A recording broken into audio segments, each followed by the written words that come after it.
샬롬 흑 3권 8번째. 닥터 이건 너무하지 않으시오? 하고 이 박사는 싱글싱글 웃는다. 이 박사도 그동안에 몸이 나고 얼굴에는 마치 술꾼이나 건달에게서 보는 반질반질한 빛이 돈다.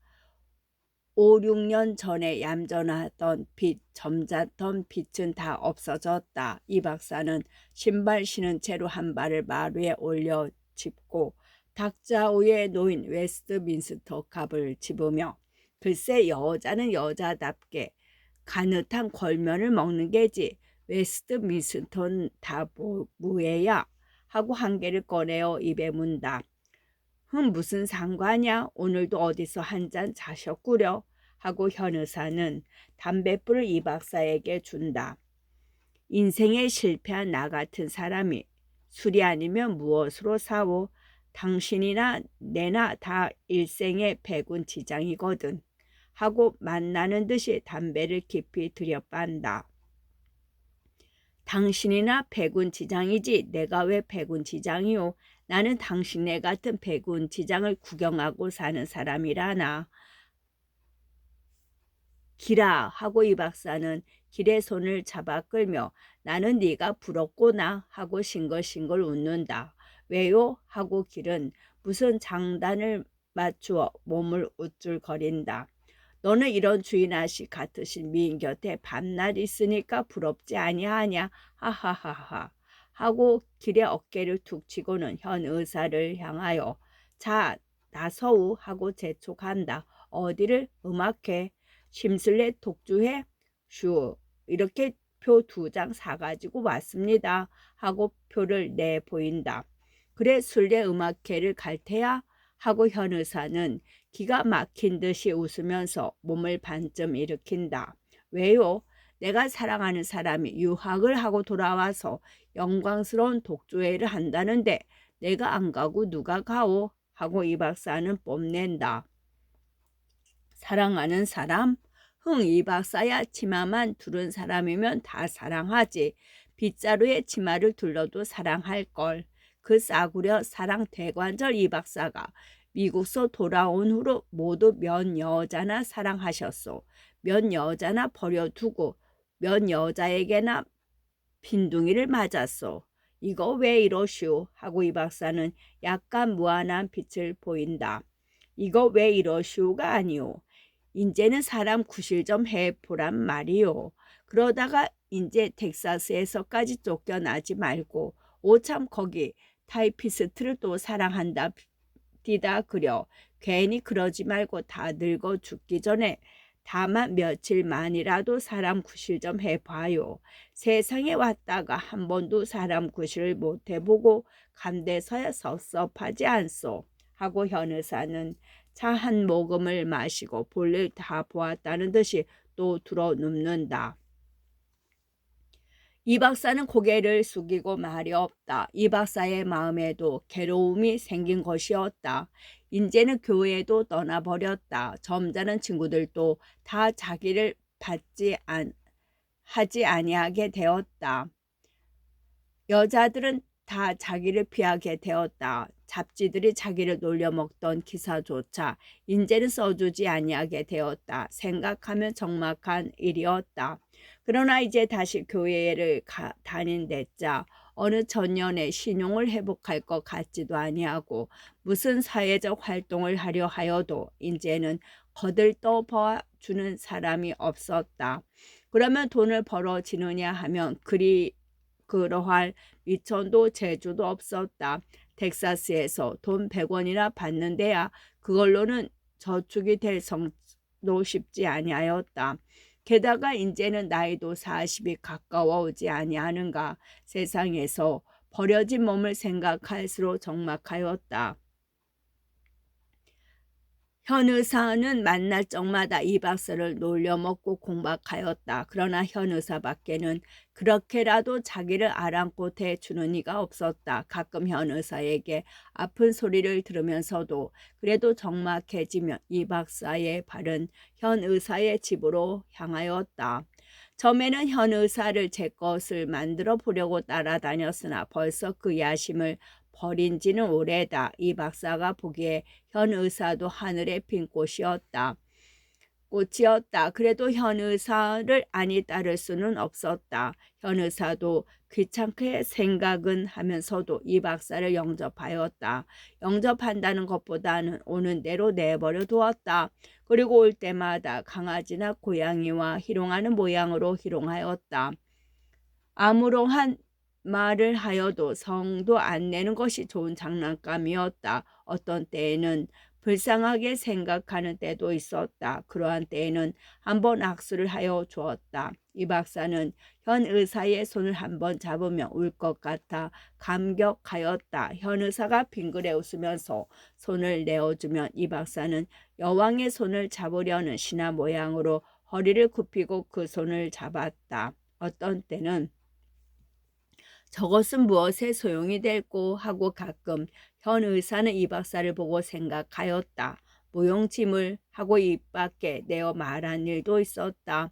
이 박사 자신도 무용지물인 것을 의식하는 모양이었다. 영어나 좀 가르쳐 보구려. 이렇게 현 의사는 이 박사의 소용초를 찾아도 보았다. 허허허 하고 이 박사는 웃을 뿐이었다.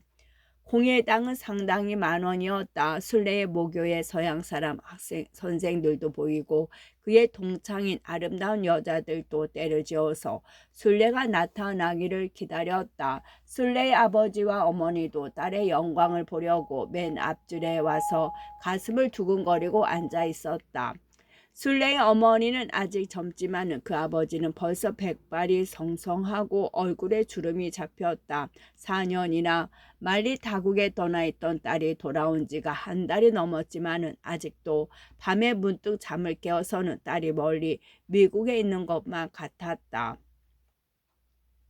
이 박사와 현 의사도 보였다. 시계의 바늘이 8시를 가리키고도 2, 3분 더 지난 때에 주최자인 조선음악회를 대표하여 이전의 A 교수가 작은 몸에 연미복을 입고 단상에 나타났다. 일동은 박수하였다. A 교수는 이렇게 심술래를 소개하였다. 이 사람은 우리 조선의 새 천재 한 분을 소개하게 된 것을 영광으로 압니다. 하고 심술래의 양력과 그가 어떻게 아름다운 인격을 가지고 또 어떻게 큰 재주를 가졌으면서도 힘써 공부하기를 열 있는 말을 설명한 뒤 A 교수는 한층 소리에 힘을 주어서 그러나 이상에 말씀한 모든 아름다운 것보다 가장 아름다운 것은 심술래 씨가 가졌습니다. 그것은 조선적인 것에 대한 사랑입니다. 그의 성격이 조선 사람의 조선 여성의 가장 아름다운 것을 구비하셨거니와 이것은 심술래 씨의 예술에서 가장 분명히 볼 수 있습니다. 오늘 저녁에 연주할 곡 중에 그 나라라는 것과 사랑하는 이의 슬픔은 심술래 씨 자신의 작곡이라 말한 것도 없지만 서양 사람이 진 곡주를 치더라도 그의 손에서는 조선의 소리가 우러나옵니다. 한 말씀으로 하면 심술래 씨는 서양 악기인 피아노의 건반에서 순전한 조선의 소리를 내는 예술가입니다. 심술래 씨야말로 진실로 조선의 딸이요 조선의 예술가라 할 겁니다. 하고 심술래를 불러내었다. 집이 떠나갈 듯한 박장 소리에 낯을 붉히고 나서는 심술래는 5년 전보다 약간 몸이 야위어서 호리호리하였다. 못이 적삼에 못이 치마를 입고 그리 굽높지 아니한 까만 구두를 신었다. 어느 모로 보든지 미국에 다녀온 현대 여성 같지는 아니하고 A 교수가 소개한 바와 같이 조선의 딸다운 얌전과 겸손과 수삽이 있었다. 순례는 은사되는 A 교수의 열렬한 칭찬과 정중의 박수 갈채에 잠깐 지나쳐 흥분함을 깨달았다. 눈이 아뜨가뜨감을 깨달았다. 그래서 순례는 피아노 앞에 앉아서 마치 기도하는 사람 모양으로 1분 동안 고개를 숙이고 앉았었다. 다음 순간에 순례의 손을 들렸다. 10손가락이 하얀 건반 위로 날았다. 방 안은 고요하였다. 마치 아무것도 없고 술래가 치는 소리만이 유일한 존재인 것 같았다. 한 곡조가 끝날 때마다 박수가 일어났다. 술래가 뒷방에 들어오면 술래를 딸이라고 하는 홀 부인은 술래를 껴안고 눈물을 흘리고 술래를 살아가는 동창들도 술래를 안고 기뻐하였다. 아, 그 나라가 연주될 때에는 정중은 거의 숨이 막힐 듯하였다. 그 곡조가 끝나도 정중은 박장하는 것조차 잊어버린 듯하였다. 그러다가 술래가 무대로부터 사라진 뒤에야 끝없이 박수를 하고 소리를 질렀다. 그러나 술래는 울려오는 박수 소리를 들으면서도 마음에 누를 수 없는 슬픔이 있었다. 거의 기절할 것 같이 기운이 빠짐을 깨달았다. 동창들은 부채를 붙여주고 땀을 씻어 주었다. 그러나 술래의 가슴에는 명상할 수 없는 고적과 슬픔이 있었다. 한 선생이 들어와서 술래의 손을 잡고 칭찬의 말을 할 때 술래는 더 참을 수 없이 소리를 내서 울었다. 마지막은 사랑하는 이의 슬픔이다. 이것은 술래가 이 박사에게 버림을 받았을 때 지은 것을 미국에서 몇 군데 수정한 것이었다. 술래는 이 곡조를 아니하려 하였으나 홀 부인이 굳이 권하기 때문에 프로그램에 넣은 것이었다. 술래는 마지막으로 피아노 앞에 앉았다. 곡조는 끝났다. 아, 이 어떻게 애틋한 선율이냐. 정중은 일제히 한숨을 쉬었다.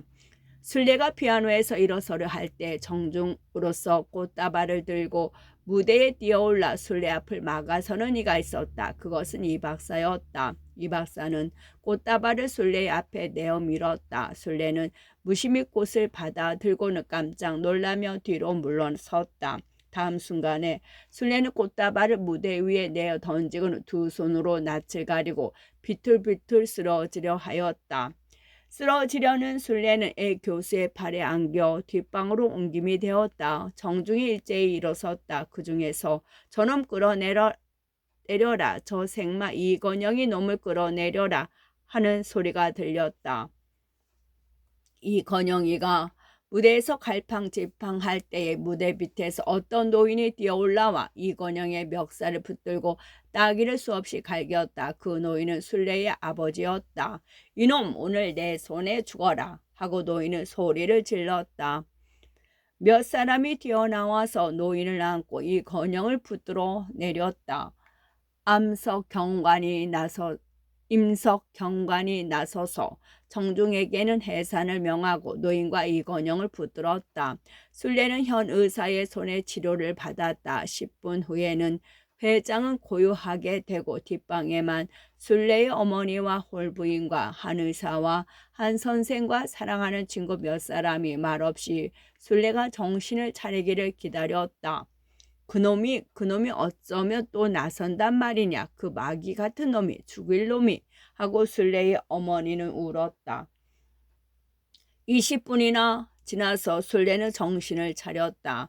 현의사 안동하여 자동차를 타고 술래는 집으로 돌아왔다. 술래는 아무 일도 아니 생긴 것처럼 한잠을 잤다. 그리고 잠이 깬 때에는 대청에 시계를 2시를 치고 창에는 달이 훤하게 비쳤다. 술래는 일어나 안방에 들리지 않게 가만히 창을 열었다. 하늘에는 여기저기 구름 조각이 떠 있으나 여름달이 휘영청 밝았다. 술래는 문지방에 몸을 기대어 멀거니 하늘을 바라봤다. 안방에서는 아버지의 고고는 소리가 들렸다. 술래가 정신없이 잠든 동안에 아버지는 경찰서에서 나온 것이다. 그놈이 내 딸 속인 놈이요. 그놈이 여러 계집애를 버려준 놈이요.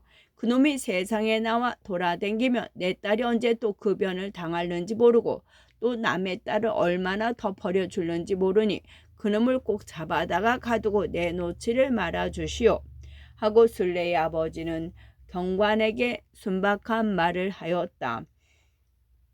그리고는 다시는 사람을 때리지 말라는 말을 듣고 놓여 나왔다. 나와서는 딸이 편안히 잠들어 자는 것을 들여다보고 내외가 늦도록 이야기를 하다가 막 잠이 든 것이었다.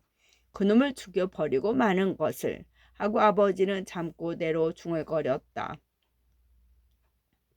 순례에게 준 이건영의 타격은 순례에게보다도 순례의 아버지에게 더 아픈 영향을 주었다. 딸을 사랑하는 그는 이 사건 때문에 10년은 더 늙은 듯하였다. 시체 사람들 모양으로 입 밖에 내어서 말은 아니하지만 가끔 비분한 생각이 치물어서 억제할 수가 없었다. 그래서 이 슬픔은 순례의 아버지의 성격을 침울하게 만들어 버렸다. 순례는 달을 바라보았다. 어려서부터 보통학교, 고등학교 시절부터 바라보던 달이요. 이건영과 약혼한 뒤에 그 속에 건영의 얼굴을 그리며 바라보던 달이었다. 어디서든 달을 보면 순례는 건영을 생각하지 아니할 수 없었다. 그것은 순례가 이 박사와 단둘이 외출하기를 허락받은 전날 밤에 남산공원에서 달을 가리키고 산을 가리켜 서로 사랑이 변치 말기를 맹악한 까닭이었다. 그때 이 박사는 순례의 귀에 입을 대고 영어로 저 달이 빛나는 동안 저 하늘이 있는 동안 하고 3번 맹세를 주었다. 그때 순례는 그 말을 그대로 믿었다. 그것이 지금 와서 생각하면 심히 부끄러운 일이었다. 순례는 미국에 있는 동안이나 미국을 떠나서 조선에 올 때도 이건영에 대한 생각을 떼어 버리려고 애를 썼다. 그러나 달을 떼어 버릴 수가 없는 것과 같이 그 생각을 떼어 버리기가 어려웠다. 반드시 그리워서 그런 건 아니었다. 이건영의 인격에 대해서는 침을 뱉고 쉽게 불쾌한 생각을 가지지만은 그래도 이모저모로 잊히지를 아니하였다. 그의 미운 모양이 순례를 더욱 괴롭게 하였다. 내가 왜 이렇게 약해? 하고 순례는 머리를 흔들고 다시 자리에 누웠다. 이튿날 한 선생이 순례의 집을 찾아왔다. 한 선생은 순례의 부모를 향하여 어젯밤에 생긴 일을 위로하고 순례를 향하여 너 여행 좀 안 해보렴?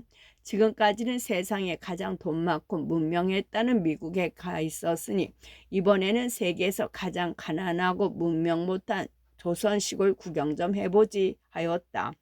어젯밤에 일어난 일로 순례에 관한 소문은 반드시 높을 것이었다. 새 학기부터 모교에서 교편을 들기로 대개 내정이 되었지만 어젯밤 사건이 그 일에 어떠한 방향 전환을 줄지는 모르는 것이었다. 그래서 순례도 좀 서울을 떠나고 싶고 순례의 부모도 딸이 잠시 어디 소풍을 하는 것이 좋을 것 같이 생각되었다. 그래서 한 선생을 따라 사흘여울에 가보기로 곧 작정이 되었다. 서울을 떠난다고 생각하니 순례의 가슴이 좀 시원해지는 것 같았다. 사흘여울 가면 정선이도 있고 선이도 있지 너 알지? 하고 한 선생은 순례를 기쁘게 하려고 애를 썼다. 그럼요 하고 순례도 오래 못 만난 정선과 선이를 만날 것을 기뻐하였다.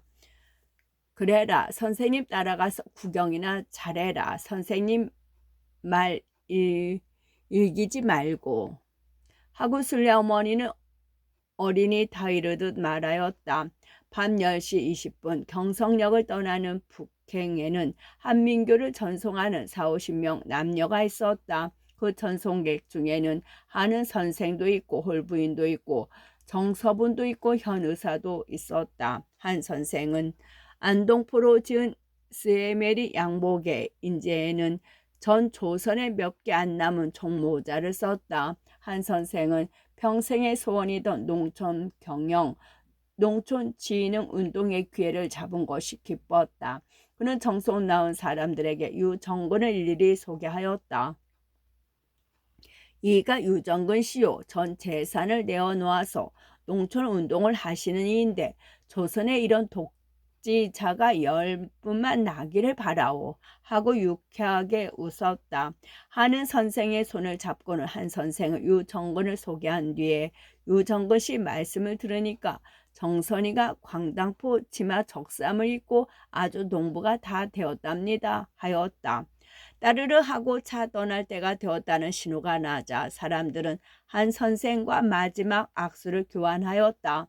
맨 나중 한 선생의 차에 오르려 할 때 어떤 농림모 쓰고 고이 적삼만 입은 청년 하나가 나와서 선생님 하고 한 선생을 불렀다. 한 선생은 발을 멈추고 그 청년을 바라봤다. 갑진이 오시다 하고 농무를 벗었다. 갑진군인가? 하고 한 선생은 놀라며 갑진의 어깨에 발을 얹었다. 그리고 갑진의 차림차림을 훑어보았다. 어서 오르시오. 저도 신촌까지 모시고 가겠습니다.